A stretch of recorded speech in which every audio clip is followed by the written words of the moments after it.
Amigos, queridos hermanos, el día de hoy, viernes, terminamos con ese estudio que hemos venido analizando día tras día, los engaños finales de Satanás. ¿Qué podemos extraer hoy? ¿Qué podemos resumir hoy para estudiar, para meditar en ello? Podemos ver durante esta semana que hay caminos que al hombre le parecen que son caminos derechos, que son caminos rectos, que está haciendo las cosas bien, pero realmente la única salvaguarda que nosotros tenemos es la palabra de Dios, que debemos apegarnos a ella, ceñirnos a ella. También vimos que hay uno de esos engaños de Satanás que tiene que ver con la inmortalidad del alma, el hecho de que el ser humano muere y es trasladado a otro lugar de manera espiritual, cuando la Biblia es enfática y nos enseña que al morir nosotros nada sabemos, dejamos de ser hasta que Cristo venga en las nubes de los cielos y también nos resucite y nos dé la oportunidad. También pudimos estudiar Babilonia, el centro de culto al sol. Pudimos estudiar y entender qué es Babilonia, confusión, cuál es la verdadera adoración a Dios, que no es adorar la creación como tal, sino adorar al Creador. A Él es a quien debemos adorar y recordamos el libro de Éxodo, el capítulo 20. También se hizo un llamado a la fidelidad, a lo que vamos aprendiendo. Debemos ser como esforzarnos, trabajar por poder agradar a Dios, por cumplir todas las cosas que Él nos ha enseñado. Y también ayer estudiábamos gracia para la obediencia. Entender de que nada de lo que yo logre es mío, que todo me lo ha dado Dios, que me da una oportunidad de salvación y que me da una oportunidad de guardar ciertas cosas que por mi debilidad yo no podría. Así que hoy quiero comentarles lo siguiente. Hemos estudiado sobre Babilonia, confusión, ¿cierto? El nombre Babilonia se refiere a las organizaciones y sus dirigentes, y no tanto a sus miembros, los cuales son llamados muchas aguas. Nunca estaremos hablando de personas de una manera puntual, estamos hablando de Babilonia, ¿sí? De esto que se gestó para engañar como una organización. Se está hablando de organizaciones, se está hablando de dirigentes, mas no se está hablando de personas puntualmente. Ahora, merced a los dos grandes errores, el de la inmortalidad del alma y el de la santidad del domingo, Satanás someterá a la gente bajo sus engaños. Estudiamos esta semana esos errores. La inmortalidad del alma, pensar en otro plano espiritual de existencia después de morir, cuando la Biblia enseña que no es así. La Biblia enseña que el que muere deja de ser, su existencia no es más, su mente es esa, hasta que Cristo venga en las nubes de los cielos.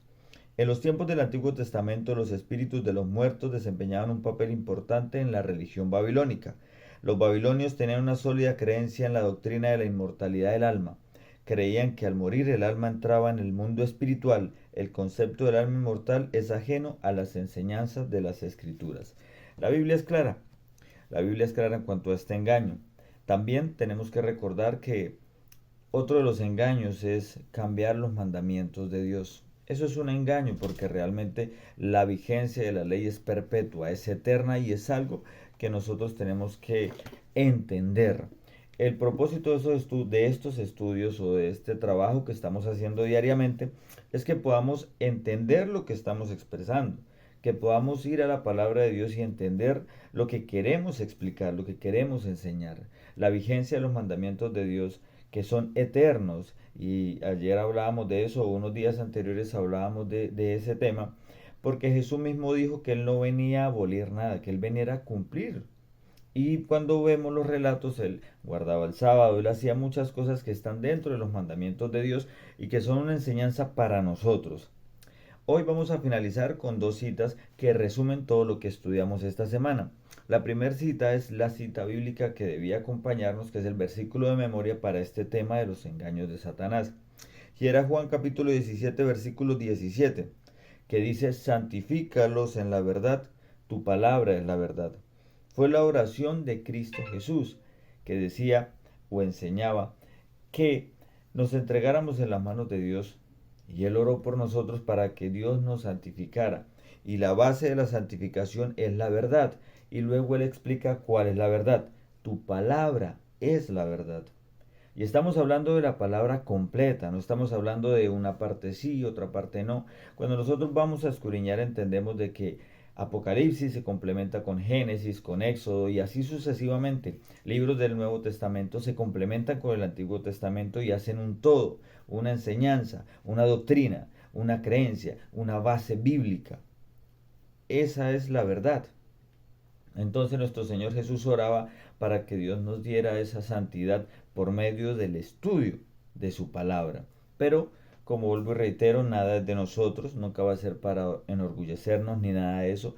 Simplemente es para entender las obras que hace Dios en la vida de las personas, para testificar del poder transformador de Dios por medio de su Espíritu Santo. Ahora la siguiente cita que les quería compartir ya para cerrar este tema esta semana y prepararnos para mañana. Mañana sábado iniciaremos con el nuevo repaso de lección para la semana que sigue. El libro de Juan, capítulo 8, versículo 32 dice lo siguiente. Miren lo poderoso que es este texto. Estamos leyendo dos textos pequeños, pero que encierran muchísimo. Capítulo 8, versículo 32 dice, y conoceréis la verdad, y la verdad os libertará. Cuando podemos entender la Biblia, cuando podemos entender las enseñanzas de Cristo Jesús, la Biblia enseña que esa verdad nos va a hacer libres. Libres para tomar decisiones, libres para vivir de una manera totalmente diferente. No conforme a las corrientes de este mundo, porque el libro de Efesios habla de eso. Estábamos muertos al pecado, siguiendo las corrientes de este mundo. Pero nosotros elegimos, o Dios nos dio la posibilidad de elegir y ser diferentes, ser un pueblo distinto, esforzarnos por guardar lo que está escrito. Cuando nosotros aceptamos el llamado de Cristo Jesús y cuando nosotros creemos en que su palabra, en que sus mandamientos, en que sus enseñanzas son reales y si podemos cumplirlas por su gracia, por su poder, podemos lograrlos, esta verdad, esta situación nos va a llevar a ser libres. Por eso el texto dice, conoceréis la verdad y esta verdad os libertará. Nuestra misión como conocedores y nuestra misión como cristianos es el poder compartir esto, ¿sí? Y no estamos hablando de religión de una manera puntual. Quiero que cuando estudiemos esto lo miremos no desde el punto de vista religioso. Soy miembro de la Iglesia Adventista, pero no estoy hablando de ella, estoy hablando de la Biblia. Estoy hablando de la enseñanza teológica que está dentro de la palabra de Dios. Estamos explicando los textos que ellos mismos se interpretan y nos traen una enseñanza a nosotros.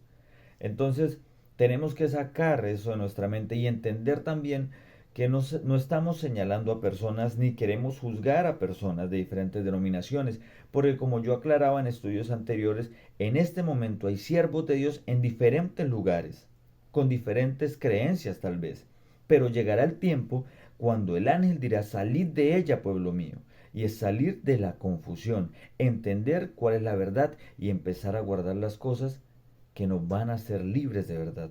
Bien, queridos hermanos, este era el tema para esta semana y así cerramos los engaños de Satanás para el tiempo del fin, recordando estas dos citas bíblicas, Juan 17:17 y Juan capítulo 8:32, que dice, conoceréis la verdad y la verdad os hará libre. Santifícalos en tu verdad, tu palabra es la verdad. Eso es lo que tenemos que retener en nuestras mentes. Así que vamos a cerrar con una pequeña oración. Oremos. Maravilloso Dios, amante Padre, te damos gracias por esta semana que ya culmina. Bendice nuestros trabajos, nuestros quehaceres. Te damos gracias por todas las bendiciones que derramas sobre nosotros. Permítenos entender lo que quieres de nosotros y permítenos poder compartir las bendiciones que tú nos das. Te damos gracias, Señor, y nos encomendamos a ti en el nombre de tu Hijo amado Cristo Jesús. Amén. Bien, hermanos, Dios los bendiga enormemente.